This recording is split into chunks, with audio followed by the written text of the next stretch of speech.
Kids care emergency children hospital ఆరోగ్యమైన ప్రారంభం భరోసా NICU సంరక్షణలో ఖలీల్వాడి నిజామాబాద్.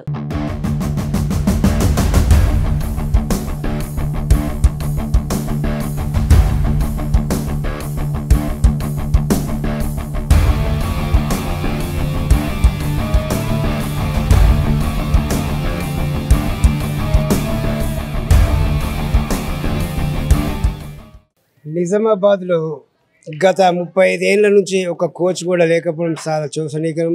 అందులో భాగంగానే ఈ అర్బన్ టోర్నమెంట్ కూడా 15 ఏళ్ల నుంచి అర్బన్ టోర్నమెంట్ చేయడం లేదు. ఎందుకంటే ఇక్కడ కనీసం ఆడుకోవటానికి కూడా గ్రౌండ్ లేకపోయింది. పోయిన గవర్నమెంట్ మాత్రం ఈ గ్రౌండ్ను కూడా అమ్మాలని చూసి టెండర్లు కూడా వేసిన సంఘటనలు జరిగినాయి.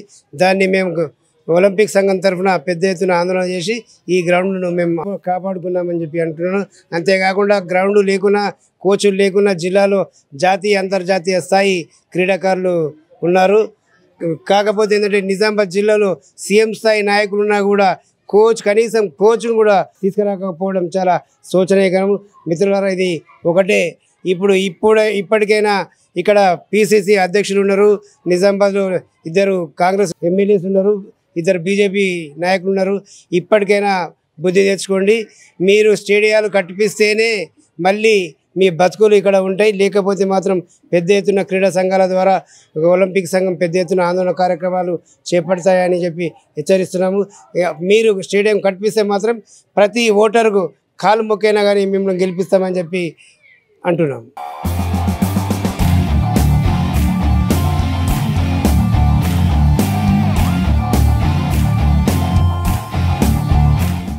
నా పేరు ప్రశాంత్. నేను నిజామాబాద్ జిల్లా కబడ్డీ కోచ్ని. జిల్లాలో క్రీడాకారులు చాలామంది ఉన్నప్పటికీ కూడా క్రీడా సమస్యలు చాలానే ఉన్నాయి. ఈ యొక్క కలెక్టర్ గ్రౌండ్లో దీని చరిత్ర చూసుకున్నట్లయితే ఈ యొక్క స్టేడియం నుంచి జాతీయ స్థాయి, అంతర్జాతీయ స్థాయిలో అవార్డులు గ్రహీతలు ఉన్నప్పటికీ కూడా కోచ్లు లేకపోవడం, వివిధ అంశాల్లో క్రీడాకారులకు ప్రోత్సహించకపోవడం వల్ల కొన్ని సమస్యలు ఉన్నాయి. ఈ సమస్యల గురించి అన్నిటికీ కూడా జిల్లా ఒలింపిక్ సంఘం వారు చాలా సందర్భాలలో, చాలా మీటింగ్లో కూడా పదే మంత్రులని, వాళ్ళని, ఎమ్మెల్యేలని కలవడం కూడా జరిగింది. జిల్లాలో ఇంకా క్రీడాకారులు అభివృద్ధి చెందాలంటే, ఇంకా రిజల్ట్స్ రావాలంటే కోచ్లను ఖచ్చితంగా నియమించాలి. కోచ్లను నియమిస్తే క్రీడాకారులకు భవిష్యత్తులో కూడా మంచి మేలు జరుగుతుందని చెప్పేసి నా తరపు నుంచి నేను నా ఆశాభావం వ్యక్తం చేస్తున్నాను. క్రీడాకారులకు ఎప్పటికీ కూడా కోచ్ల ద్వారానే ఏదన్నా వాళ్ళ మేలు జరుగుతుంది. వాళ్ళు ఎదగడానికి కానీ వాడికి అన్ని రకాలుగా ఏదన్నా డెవలప్మెంట్ కావాలంటే కోచ్లు అనేది ఖచ్చితంగా ఇంపార్టెంట్. కేవలం ఇప్పుడు సీనియర్ క్రీడాకారులు గేమ్స్ పైన ఉన్నటువంటి PT సార్ల ఆధ్వర్యంలో వాళ్ళు శిక్షణ తీసుకుంటున్నారు. సర్టిఫైడ్ కోచ్లను నియమిస్తే భవిష్యత్తులో ఇంకా జిల్లాకు మంచి రిజల్ట్స్ వస్తాయని చెప్పేసి నేను అనుకుంటున్నాను.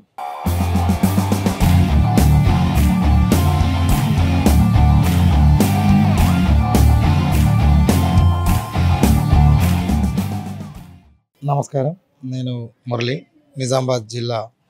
నేను ఖోఖోలో నేషనల్ మెడలిస్ట్గా ఉన్నాను. అయితే ఇక్కడ మెయిన్గా చెప్పదలుచుకున్న విషయాలు 2 ఉన్నాయి. ఒకటి గ్రౌండ్ కొరత, రెండవది కోచ్లు.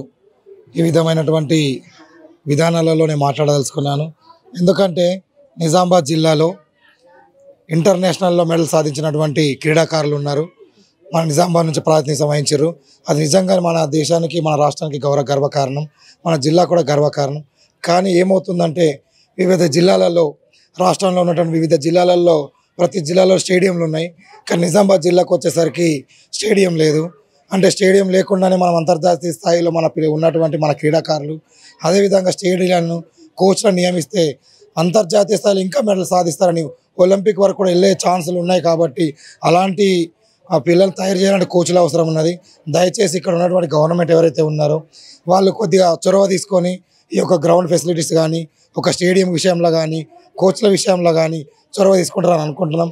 ఎందుకంటే నిజామాబాద్ జిల్లాకు దాదాపు ఒక 5-6 కిలోమీటర్ల దూరంలో సిటీస్ అవుట్స్కట్లో ఒక స్టేడియం ఉంది. కానీ అక్కడికి వెళ్ళడానికి ట్రాన్స్పోర్ట్ విషయంలో కావచ్చు, పిల్లలు వెళ్ళడానికి చాలా ఇబ్బంది అవుతున్నది. దయచేసి ఇప్పటికైనా కూడా గవర్నమెంట్ స్పందించి మాకు ఇక్కడ జరుగుతున్నటువంటి ఈ యొక్క టోర్నమెంట్ విషయాలు చాలా అద్భుతంగా, పిల్లలు చాలా అద్భుతంగా ఈ రోజులలో సెంట్రల్ గవర్నమెంట్ కూడా చెప్తున్నది. ప్రతి పాఠశాలల్లో ఖచ్చితంగా కోచ్లు ఉండాలి, స్పోర్ట్స్ ఉండాలని చెప్తున్నది. ఆ విధంగా మన రాష్ట్రం కూడా, మన ముఖ్యమంత్రి గారు గౌరవనీయులు CM సార్ గారు కూడా గేమ్స్కి ఎంత ఎనలేని సపోర్ట్ చేస్తున్నారు. సో దయచేసి ఇది ఇలానే ముందుకు సాగుతూ మన జిల్లాలో ఒక స్టేడియం నిర్మించి ఇక్కడ ఇప్పుడు ప్రస్తుతానికి ఆడుతున్నటువంటి ఈ స్టేడియము మన డిఎస్ఏ స్టేడియము, కానీ అనివార్య కారణాల వల్ల అది ఎక్కడో వేరే వాళ్ళకి కేటాయించాలని తెలుస్తున్నది. దయచేసి ఇంత మంచి క్రీడాకారులు ఉన్నందుకు ఈ యొక్క గ్రౌండ్ని, ఈ ఉన్న గ్రౌండ్ని ఒక స్టేడియంగా నిర్మించాలని మా యొక్క అసోసియేషన్ తరఫున కానీ మేము కానీ ఒక కామన్ మ్యాన్ అయినా సరే అని చెప్తున్నాం. ఎందుకంటే మేము ఒక నేషనల్ మెడల్ తెచ్చినా కూడా ఒక కోచింగ్ ఇద్దామని కూడా సరైన క్రీడా వసతులు లేవు. దయచేసి ఈ యొక్క విధానాన్ని అర్థం చేసుకొని ఈ వసతులను కల్పించి రాబోయే రోజులలో మా నిజామాబాద్ జిల్లాలో జాతీయ స్థాయిలో, అంతర్జాతీయ స్థాయిలో, ఒలింపిక్ స్థాయిలో ఈ స్టేడియాలు ఉంటే కనుక మెడల్ సాధిస్తారని ఖచ్చితంగా ఆశాభావం వ్యక్తం చేస్తూ ధన్యవాదాలు.